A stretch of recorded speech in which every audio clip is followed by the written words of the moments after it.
ఓం శ్రీ మహాగణాధిపతయే నమః. శ్రీమాత్రే నమః. శ్రీ గురుభ్యో నమః. శ్రీవల్లి భక్తి ఛానల్ ప్రేక్షకులందరికీ కూడాను నా నమస్సుమాంజలి. ఆషాఢ పౌర్ణమి, వ్యాస పౌర్ణమి, గురు పౌర్ణమి. మనకు ఏ కార్యం చేయాలన్నా సరే గురువు లేనిది మనం ఏ కార్యము చేయలేము. కాబట్టి పెద్దలు ఏం చెబుతారు? గురు బ్రహ్మ గురుర్ విష్ణు గురుర్దేవో మహేశ్వర గురు సాక్షాత్ పరబ్రహ్మ తస్మై శ్రీ గురవే నమో నమః. మనకు గురువే తండ్రి, తల్లి గురువు, తండ్రి గురువు, గురువులు. మనకు ఈ గురువులు మనం ఏది పట్టుకోవాలన్నా, అలం పట్టుకోవాలన్నా, కలం పట్టుకోవాలన్నా, అంటే పెన్ను పట్టుకోవాలన్నా, మనం ఒకవేళ పొలంలో దున్నాలన్నా నేర్పేవారు ఎవరైనా ఉంటే తప్ప మనము ఆ మెలకువలు తెలియజేవు. అంతే కదండి. మనం ఏదన్నా తెలుసుకోవాలి అంటే మనకు ఎవరో నేర్పాలి కదా. నేర్పేవాడు లేకపోతే మనకు ఏం తెలుసుకుంటాము, ఏం చెబుతాము? మనకంటే పెద్దవారు వాళ్ళ అనుభవాలన్నీ కూడా మనకు చెబితే ఆయనే గురువు. ఇంకో సామెత కూడా ఉంది, మా గురువు గారు అంటూ ఉంటారు, గురువు బరువు. ఎందుకంటే చెప్పేవారు ఎప్పుడు కూడాను ఏమిట్రా ఈయన ఎప్పుడు చెబుతూ ఉంటాడు, విసిగిస్తున్నాడు రా బాబు, ఎప్పుడు చెప్పిందే చెబుతూ ఉంటాడు రా నాయన అనిపిస్తూ ఉంది మనకు. మనం ఉదయం టిఫిన్ తింటాం, మళ్ళీ రేపొద్దున కూడా మళ్ళీ టిఫిన్ చేస్తాం, మళ్ళీ మరుసటి రోజు టిఫిన్ తింటాం, మధ్యాహ్నం భోజనం చేస్తాం. కానీ గురువులు మాత్రం బాధపడరు. మీరు ఏమైనా అనుకోండి, మీరు తిట్టుకోండిరా, నాకు సంబంధం లేదు, నేను మాత్రం చెప్పాల్సింది చెబుతున్నాను, మీరు బాగుపడాలి అని అంటారు గురువులు. కాబట్టి గురువు లౌకిక అలౌకిక, మనకు కేవలం విద్యనే అంటే కాదండి, ప్రతి విషయంలో కూడా ఒక గురువు ఉంటాడు. మనను నడిపించడానికి గురువు ఖచ్చితంగా కావలసినదే. ఏ పని చేయాలన్నా గురువు లేనిదే మనము ఏ పని చేయలేము. మనము నడవాలంటే కూడా గురువే కావాలి. ఎందుకంటే తల్లి రూపంలో గురువు ఉంటారు. నాన్న ఇలా నడువు నాన్న అని చెప్పి అమ్మ నడిపిస్తూ ఉంది, అప్పుడు అక్కడ గురువే కదా అమ్మ. సనాతన హైందవ సమాజంలో గురువుకు తల్లిదండ్రి తర్వాత మొదటి స్థానం ఎవరికైనా ఉన్నది అయ్యా అంటే కేవలం గురువుకు మాత్రమే ఉన్నది. దీనికి ఒక చిన్న శ్లోకం కూడా ఉన్నదండి. గురు ప్రసాదాతు అన్యత్ర నాస్తి సుఖం మహీతలే. గురువు అనుగ్రహం లేనిదే ఇహలోకములో కానీ పరలోకంలోనైనా సరే సుఖం పొందడం దుర్లభం అని శాస్త్రం బోధిస్తూ ఉంది. అజ్ఞానం అనే చీకటిని తొలగించడానికి ఒక శక్తియే గురువు. దీపం పెడతామండి అంటాం కదా, ఆ దీపమే గురువు. ఆ దీపం లేకపోతే ఇల్లు ఎలా అయితే చీకటిగా ఉంటుందో, దీపం అంటే కరెంట్ అనుకోండి, లైటు, అదేవిధంగా మన జీవితంలో ఉండి మనను నడిపించేవారు గురువు. గురువు 4 వేదాలు, ఉపనిషత్తులు, 18 పురాణాలు, బ్రహ్మసూత్రాలు, మహాభారతం, భాగవతం, మానవాళికి అందించిన మహోన్నతుడు జ్ఞాన బ్రహ్మ వ్యాసమహాముని జన్మదినమే గురు పౌర్ణమి. ఎందరో దేవతలను ఆరాధన చేస్తామండి, కాదండి, కేవలం గురు పరంపరంగా వచ్చి ఉన్న వారిని మాత్రమే ఆరాధన చేయాలి. ఇందాక చెప్పాం కదా, వ్యాసాయ విష్ణు రూపాయ వ్యాసరూపాయ విష్ణవే నమో వై బ్రహ్మనిదయే వాసిష్ఠాయ నమో నమః. వ్యాసుడు వేరు, శ్రీ మహావిష్ణువు వేరు కాదండి. వ్యాసుడు ఎప్పుడైతే భాగవతం ఆగిపోతూ ఉందో, పంచపాండవుల దగ్గరైనా కానీ ఇంకా ఎక్కడైనా కానీ, ఇక వీళ్ళకు ఎవరూ లేరు సహాయం చేయడానికి, ఇక పంచపాండవులు అక్కడితో ఆగిపోతారు, ఓడిపోతారు అన్న టైంలో ఇద్దరు వ్యక్తులు వస్తారండి. ఎవరంటే, ఒకరు శ్రీ మహావిష్ణువు అనగా శ్రీకృష్ణ పరమాత్ముడు ముందుకు నడిపించడానికి, కథంతా కూడా నడిపించడానికి వస్తాడు. ఒకవేళ శ్రీకృష్ణ పరమాత్ముడు లేని పక్షంలో వచ్చేవారు ఎవరైనా ఉన్నారయ్యా అంటే కేవలం వ్యాస మహర్షి మాత్రమే. ఈ కథనంతా కూడా నడిపిస్తూనే ఉంటాడు. రామాయణంలో ఎలా అయితే స్త్రీ మాత్రమే పాత్రను ముందుకు పంపిస్తూ ఉంటుంది, మండోదరి నుండి మొదలుపెట్టుకొని సీత అమ్మవారితో మొదలుపెట్టుకొని సీత, మండోదరి, ఇలా ఒక్కొక్కరు ఆ రామాయణాన్ని పెంచుకుంటూ పోతారు. అదేవిధంగానే భాగవతం అంతా కూడా పెంచుకుంటూ వెళ్ళేవారు కేవలం ఈయన వ్యాసుడు మాత్రమే. గురువైన వేదవ్యాసుడు అసలు పేరు కృష్ణ ద్వైపాయనుడు. ఈ ద్వైపాయనుడు వేదాలను 4 భాగాలుగా విభజించి వేదవ్యాసుడయ్యాడు. వేదాలతో పాటు మహాభారతం, భాగవతం, 18 పురాణాలు రచించాడు. వ్యాసుడు ఆయన అందించిన ఆధ్యాత్మిక వారసత్వం కారణంగానే వ్యాసుడిని ఆది గురువుగా కొలుస్తామండి. వ్యాసుడు పుట్టిన రోజైన ఆషాఢ పౌర్ణమిని గురు పౌర్ణమిగా ఆరాధన చేస్తాము. ఈ వ్యాస పౌర్ణమి జరుపుకుంటూ తమ గురువులను పూజించి వారి ఆశీస్సులు కూడా కావాలి. ఇతపూర్వం చెప్పిన విధంగా మనము గురువు లేకపోతే మనం ఏ పని చేయలేము.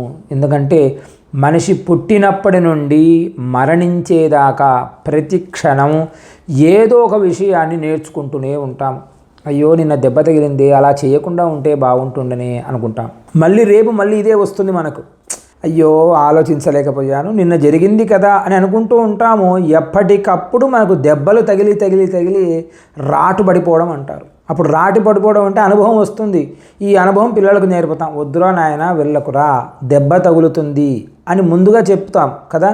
అదేవిధంగానే గురువుగారు మనకు దగ్గరగా ఉండి, ఒరే ఇలా పని చేయవద్దురా, ఈ పని చేస్తే నువ్వు ఇబ్బంది లేకుండా ఈ భవసాగరములు దాటి వెళ్ళగలుగుతావు, ఈ సంసార సాగరాన్ని దాటి వెళ్ళగలవు. ఇది తెడ్డు పడవ అంటాం కదా, అలా నీకు నేను నేర్పిన విద్య, ఎవరు ఏ విద్యను నేర్చుకోండి, కేవలం వేదమే కాదు, వాడు ఏ పని చేస్తున్నాడో ఆ పని వలన వాడు లబ్ధి పొందేవాడైతే ఈ పని నేర్చుకొని అవతలి ఒడ్డుకు దాటి వెళ్ళు. అంటే ఏమిటి? సంసార సాగరమును దాటి వెళ్ళురా నాయన అని ఎప్పటికప్పుడు గురువు చెబుతూనే ఉంటాడు, మనకు నేర్పిస్తూనే ఉంటారు. ఈ బ్రహ్మ విష్ణు మహేశ్వరులు కలిగిన రూపమే గురువు.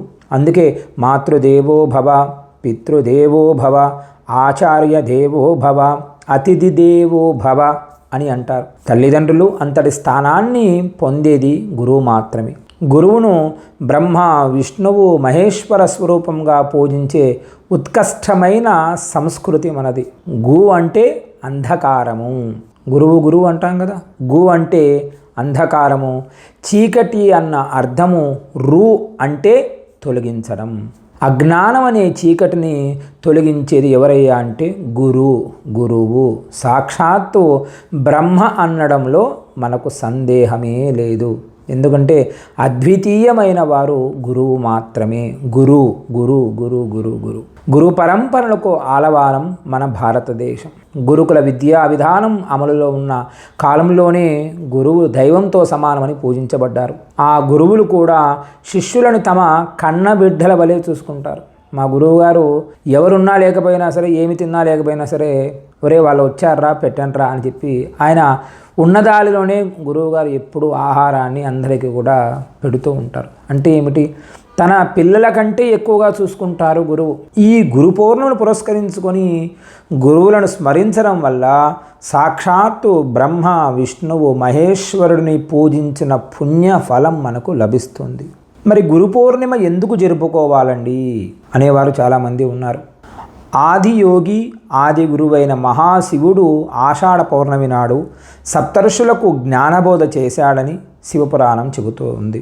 ఆషాఢ పౌర్ణమి నాడు దత్తాత్రేయుడు తన శిష్యులకు జ్ఞానబోధ చేసిన రోజుగా దత్త చరిత్ర చెబుతూ ఉంది. వ్యాస మహాముని ఈ రోజున సత్యవతి శంతనులకు జన్మనిచ్చాడని, కొన్ని సంవత్సరాల తర్వాత ఆయనే ఇదే రోజున వేదాలను రుక్కు యజు సామ అథర్వణ వేదాలుగా విభజించాడని ప్రతీతి. ఈ పుణ్య విశేషాలను పురస్కరించుకొని ఆషాఢ పౌర్ణమి రోజున గురు పౌర్ణమిగా వ్యాస పౌర్ణమిగా జరుపుకుంటూ ఉన్నారు. ఈ ఆషాఢ శుద్ధ పౌర్ణమిని గురు పౌర్ణమి లేదా వ్యాస పూర్ణిమ అని అంటారు. ఇప్పుడు ఈ గురి పూజోత్సవం జరిపి గురువులకు కానుకలుగా బహుమతులుగా, అంటే ఏమిటి? గురువులకు మనం ఏమి ఇవ్వలేమండి. ఏమి ఇస్తాము? గురువులు ఆయనే మనకు, ఆయనలో ఉన్న సారాంశాన్నంతా మనకు ఇచ్చాడు. అలాంటి గురువులకు కనీసం ఒక వస్త్రం కానీ లేదా పుష్పం ఫలంతో, పెద్దవారి దగ్గరికి వెళ్ళినప్పుడు కాస్త ఒక పండో ఫలమో వస్త్రమో పెట్టి ఆరాధన చేయడం మన పురాణాలు చెబుతూ ఉన్నాయి. ఇలానే చేయాలరా నాయన పెద్దవాళ్ళ దగ్గరికి వెళితే అని. కాబట్టి మన శక్తి ఉంటే మనకు గురువులు ఎవరైతే ఉంటారో వారి వద్దకు వెళ్ళి గురు పూజ చేసుకొని గురువును ఆరాధన చేయండి. తద్వారా ఇతపూర్వం చెప్పిన విధంగా గురువు అంటే చీకటులను పాలదోడేవాడు. కాబట్టి మన చీకటిని పారద్రోలడం అంటే ఏమిటి? మనకు ఏది రాకపోతే ఎక్కడ ఉంటామండి మనం? ఎవరైనా కానివ్వండి, ఇప్పుడు సాఫ్ట్వేర్లే కానివ్వండి, లేకపోతే ఇంకో రంగంలో పనిచేసేవాడే కానీ, ఎక్కడ ఏ పని చేసినా సరే వాడికి నేర్పించడానికి ఒక గురువై ఉంటారు ఎవరో ఒకరు. ఆయన వద్దకు వెళ్ళండి, ఆయనకు నమస్కారం చేయండి. ఆయన పాదాలకు నమస్కారం చేసి, తండ్రి అని చెప్పి స్వామికి నమస్కారం చేసి, మీ గురువులకు నమస్కారం చేసి, అవకాశం ఉంటే సత్కారం కూడా చేసి, సత్కారం అంటే ఆయనకేం శాలువాలు విలువలు ఏం కప్పక్కర్లేదండి. గురువులకు మీరు ఎంత ఇచ్చినా ఆయనకు తక్కువే గురువులకు. మనము ఎందుకంటే గురువులను పూజించడం వలన మనకు వచ్చు లాభం ఏమైనా ఉన్నదయ్యా అంటే మన చీకటిని పోగొట్టుకోవడానికి మాత్రమే ఉంటాం. కాబట్టి అవకాశం ఉన్న ప్రతి ఒక్కరూ కూడాను మీ గురువులకు వద్ద వెళ్ళి గురువులకు నమస్కారం చేసి తద్వారా వారి ఆశీర్వాదం పొందితే మీరు ఉన్నదానికంటే ఇంకా డెవలప్మెంట్ అవుతారు. మనం ఎప్పుడూ ఆనందంగా ఉండాలి అని కోరుకునే వారు ఎవరైనా ఉన్నారయ్యా అంటే మొట్టమొదటి స్థానంలో తల్లి తండ్రి తర్వాత మూడవ వారు గురువు. కాబట్టి గురువును పూజించండి, గురు ఆరాధన చేయండి. పిల్లలు తెలియక చాలామంది చేస్తూ ఉంటారు, గురువులను అవహేళన చేస్తూ ఉంటారు, ఆట పట్టిస్తూ ఉంటారు. అది మీ జన్మ కృతం పాపం. అది జన్మలో అయినా సరే ఆ పాపము తొలగదు. గుర్తుపెట్టుకోవాలి విద్యార్థులు ఎవరైనా కానీ, వేద విద్యార్థులే కానీ, మామూలు విద్యార్థులే కానీ, ఎవరైనా కానీ గురువులను ఇబ్బంది పెట్టి వాళ్ళను దూషించడం వలన పాపం మూట కట్టుకోవడం తప్ప అందులో ఎలాంటి సందేహం లేదు. కాబట్టి మీరు నిత్యము గురు ఆరాధన చేయండి. ఈ ఖచ్చితముగా గురు పౌర్ణమి రోజున ఆయన వద్దకు వెళ్ళి ఆయనకు నమస్కారం చేసి యథాశక్తి సాక్షాత్తు మహావిష్ణువు రుద్ర రూపంలో బ్రహ్మరూపంలో ఉన్న గురువుకు నమస్కారం చేయండి. ఆయన ఎంతో సంతోషిస్తాడు. ఆ సంతోషం వలన మీ జీవితము ఇంకా ఆనందదాయకంగా ఉంటుంది. కాబట్టి ఈ వచ్చు గురు పౌర్ణమి రోజున ప్రతి ఒక్కరూ కూడా మరవకుండా, ఎందుకంటే ఆషాఢ మాసం అంటే ఏమిటండి, ఏ పని లేదు అని అర్థం కదా, ఏ ముహూర్తాలు ఉండో, ఏ శుభకార్యాలు జరగవు. అలాంటి రోజు మీ గురువుల వద్దకు వెళ్ళండి, మీ గురువుకు నమస్కారం చేయండి. గురువు గారికి నమస్కారం చేయడం చేత కేవలం ఇది మన గురువులకు నమస్కారం చేశామంటే కాదండి, బ్రహ్మ విష్ణు మహేశ్వరులకు నమస్కారం చేస్తాం. కాబట్టి తద్వారా మనం ఎంతో ఆనందంగా ఉండడానికి గురు అనుగ్రహం సంపూర్ణముగా ఉంటుంది. మరి గురుపాదుకా పూజ ఎవరికి చేయాలండి? ప్రతి ఒక్కరు మీకు ఎవరైతే గురువు ఉన్నారో వారందరికీ చేయండి. దత్తాత్రేయుడు, దక్షిణామూర్తి, గురు పరంపరలో ఉన్న స్వామివారి, శంకరాచార్య పరంపరలో ఉన్న పరమాచార్య, ఈ పరంపరలో ఎవరైతే ఉంటారో వారి అందరి ఆరాధన చేయండి. ఎందుకంటే మనమందరము ఆనందంగా ఉండాలి, హిందుత్వం ఖచ్చితంగా ముందుకు వెళ్ళాలి అని చెప్పే మొట్టమొదటి వ్యక్తులు వీరంతా కూడా. కాబట్టి వారి ఆరాధన చేస్తూ ఆ సాక్షాత్తు గురు అనుగ్రహంతో మనము ఈశ్వర అనుగ్రహం సంపూర్ణంగా పొందవచ్చు. కాబట్టి అందరూ కూడా గురుపాదుకా పూజ చేయండి, గురువులను స్మరించండి. గురువులను ఎలాంటి పదదూషణాలతో మాట్లాడవద్దు. గురు స్మరణ చేస్తూ అందరం కూడా ఆనందంగా ఉందాం. మంగళం మహత్తు. మీ శ్రీకాంత్ శర్మ. స్వస్తి.